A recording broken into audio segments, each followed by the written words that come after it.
Pilipinas. Ito po walang tapon. Mula ulo hanggang buntot.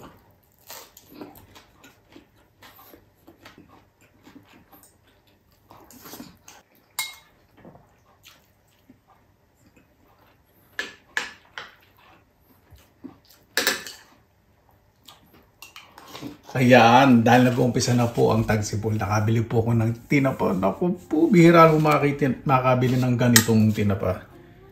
Napakasarap ng isda na to. Ano po yata ito, herring? Yun, herring. Napakasarap po. Malambot, pwede nyo po kainin po yung mula ulo hanggang buntot. So, gusto ko po dito medyo crispy. Malambot din po yung tinig po nito. Doon sa mga accent conscious dyan. Sasabihin herring. Hindi naman gano'n ang pronunciation. I-correct niyo yung ibang bansa. Nakarating ka lang ng ibang bansa Magkaroon ka lang ng accent. Piling mo. Ito na pinakamagaling sa buong mundo. Sa iba po kasi, iba-ibang accent. Sa iba, pag sinabing singer, sa iba singer. Sa iba neither, sa iba neither. Sa iba talaga matigas ang accent. Baka mamaya, pag kinorek mo yung mga ibang lahi at ganyan, sabihin mo, mali accent. Tingnan natin kung buo pa, alam mo, pag uwi mo, impact. Perfect na po yan. Tanggalin na po natin pag tumatalsik na. Yung tipong nalalapos na yung balat niya sa braso. Hindi naman gano'n. Nakalimutan kong lagyan ng splatter lid. Yung parang lambat na katulad sa bintana. So may sliding window. Yung screen. Ganun. Sunod na po natin ay ang talong. Itong accent. Eggplant. Pinoy tayo. Gusto mo pa ng ibang pangalan? Aubergine. Aubergine. Nadulas ako doon Eggplant, aubergine. Diba?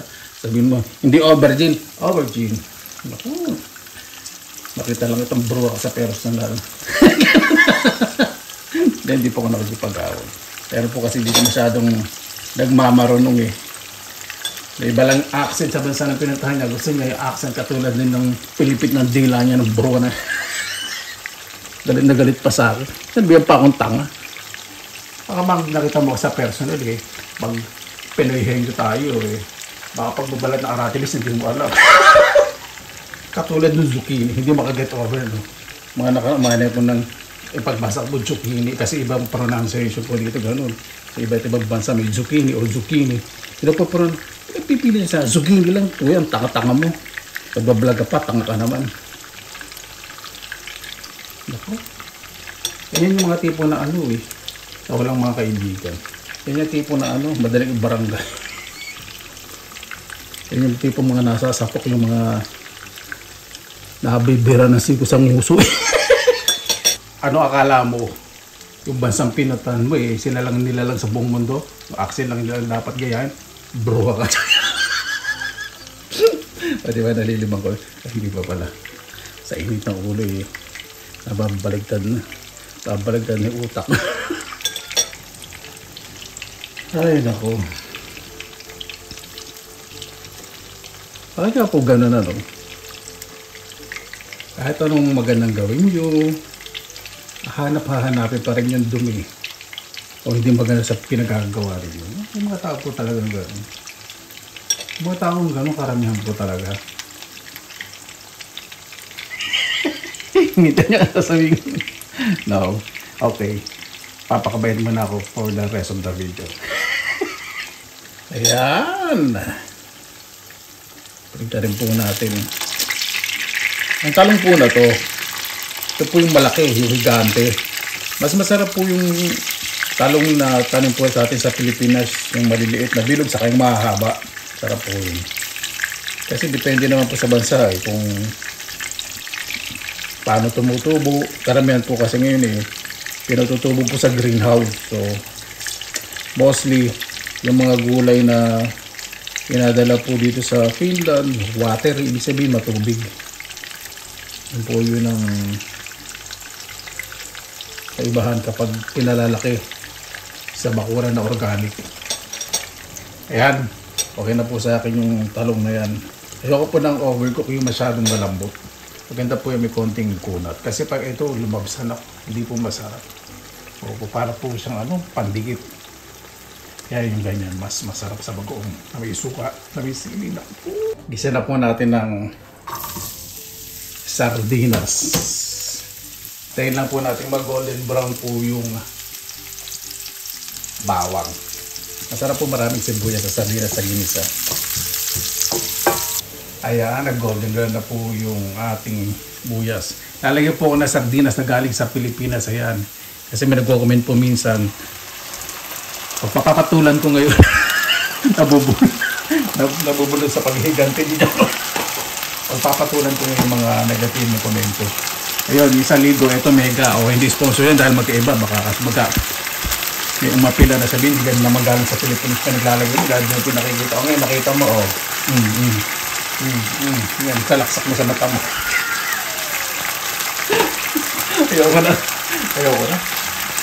Ayoko na tigilan. Ayun po tayo ng konting toyo. Gagawin ko po yung style na pagigisa po ng nanay ko.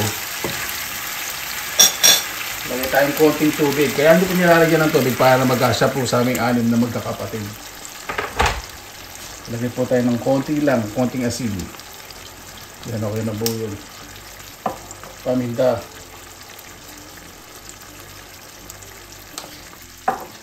At depende naman po sa inyo kung anong pampalasa ilalagay po ninyo. Siguraduhin naman po ninyo pampalasa ilalagay po ninyo, hindi pampaurong ng ngalangalat ng bagang, hindi pampatigil.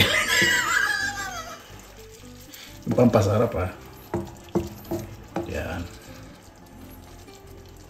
Tignan po natin kumulo at ready na po yan. Lagyan na po tayo ng konting lemon. Okay na po yun. Ayoko na masyadong maasim. Pero mas masarap po talaga kalamansi, Kalamansi ko isang bunga, hindi ko po pinipilas, hilog na. Magsangag na po tayo. Excuse me. Gagamitin ko po basmati. Yung mantika po nagamit ko at sweaty oil po yun, saka may bawang. Para mas maganda po yung kulay.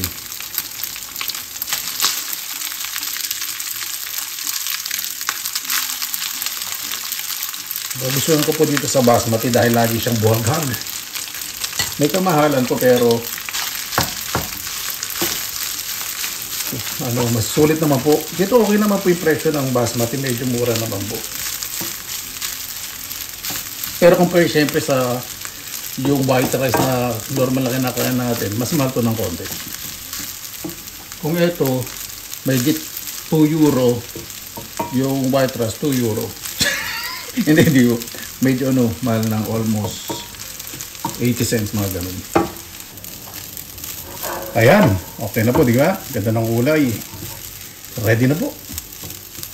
Kain na po tayo. Mabuhay yan. Maraming salamat na po sa Panginoon. Nagsama-sama na naman po tayo.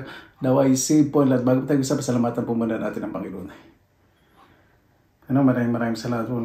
Matatapos na po isang linggo. Iba po yung makapagpahinga. Doon po sa hindi makapagpahinga at malayo po sa mga kanilang mga mahal sa buhay na way safe po. Kaya nabala po sa amin sinusuko na po namin sa inyo sa kanila po sa amin.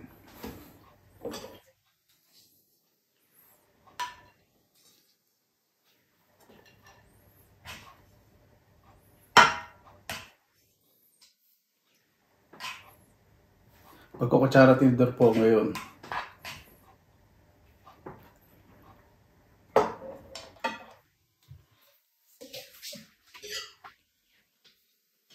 Kasi sardinas, ayoko po talaga itong kinakamay.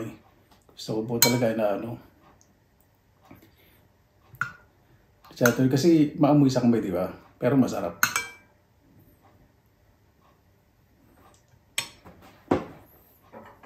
Ngayon po natin yan ay orange juice. Walang food coloring, totoo. Totoo daw. Sabi sa grocery store. 100%. Pero hindi naman sinabing organic. 100% juice lang pero hindi organic.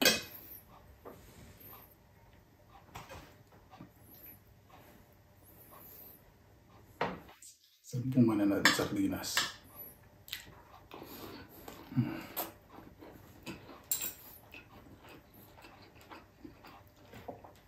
Tama-tama ang asim, alat, at yung sibuyas. Masarap. Hindi siya masyado overcook.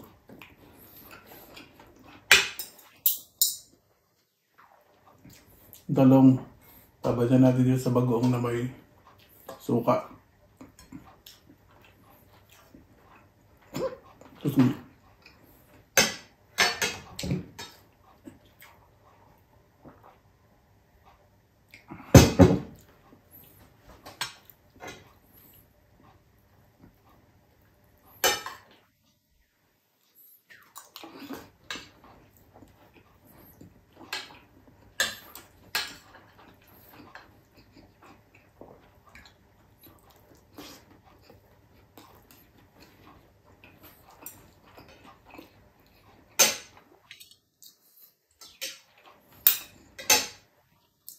ito po walang tapon.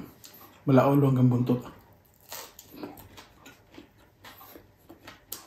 Crispy. Ang kagandahan pa sa isda na ito, napakalambot ng tinik. Ang masabi sa kamatis, kinamas na kamatis.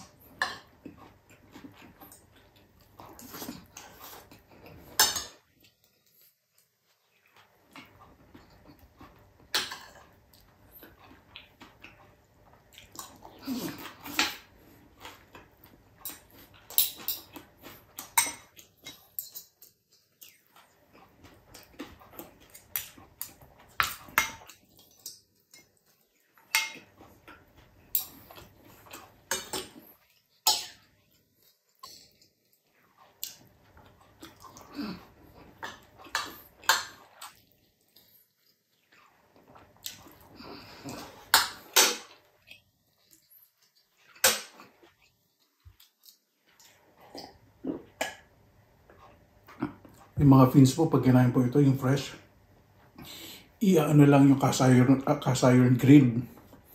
Tapos kakain nila ng buo kasi yung tinig nito malambot.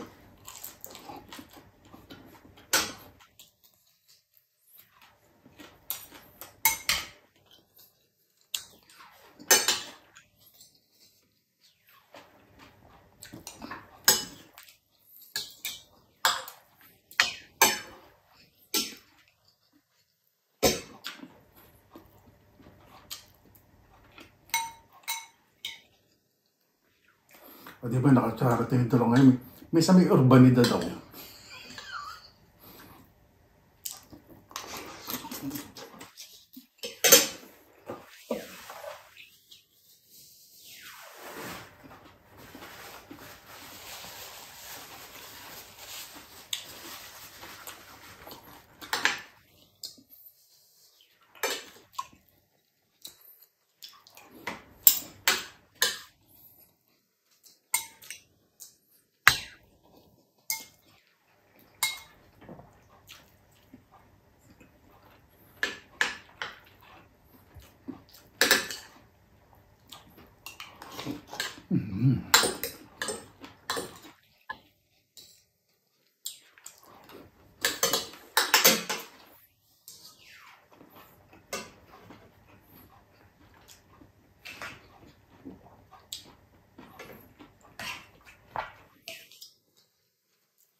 Ito, bihira lang po makabili ng tinapa nito. Siguro, sa isang taon eh. Pag mag-spring tapos sa summer, bihira rin makabili na kayo sa mga flea market.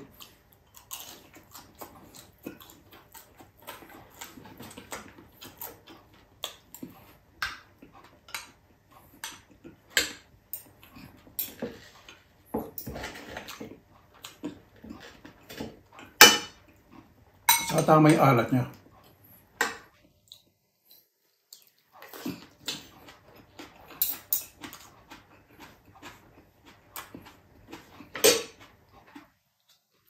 May panalo-laso talaga nito.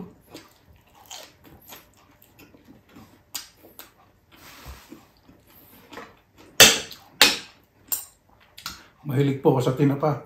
Sa amin po, sa tinitirahan ko, ilang lakad lang eh. May tinapahan po doon. Di ba, binlag ko po isang beses.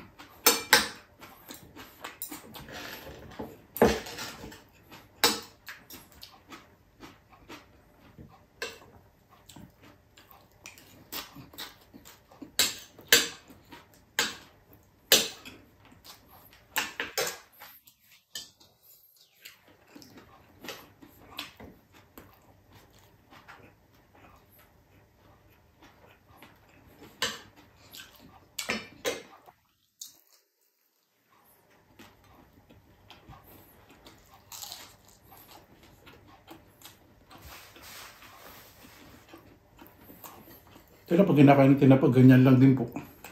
Ito may patatas. Pero wala pong kanin. Minsan hinihimay nila, ginagawa nilang palaman, nilalagyan ng cream.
Napakasarap talaga no? Ang pini-almusal. Paano po bago tayo matapos, pasalamatan po muna natin ang Panginoon. Panginoon, maraming salamat na po sa binigay po sa amin sa araw po na ito. Naway ang bawat isa po, dahil pang pamilya, magkaroon pa ng oras sa kahit ilang minuto po sa isang linggo, lalo na po sa weekend. Naway ang bawat isa po makatawag sa kanilang mga mahal sa buhay, lalo na po yung mga lalayo. Kaya na po bahala po sa amin, sinusukan na po namin sa inyo at sa ngalan ni Jesus. Amen. Paano po, maraming salamat na po sa inyong oras sa ilan sa pinilangan lakbay. Basta lagi po tayong positive vibes, good vibes. God bless, ingat po lagi mga araw. Laban lang.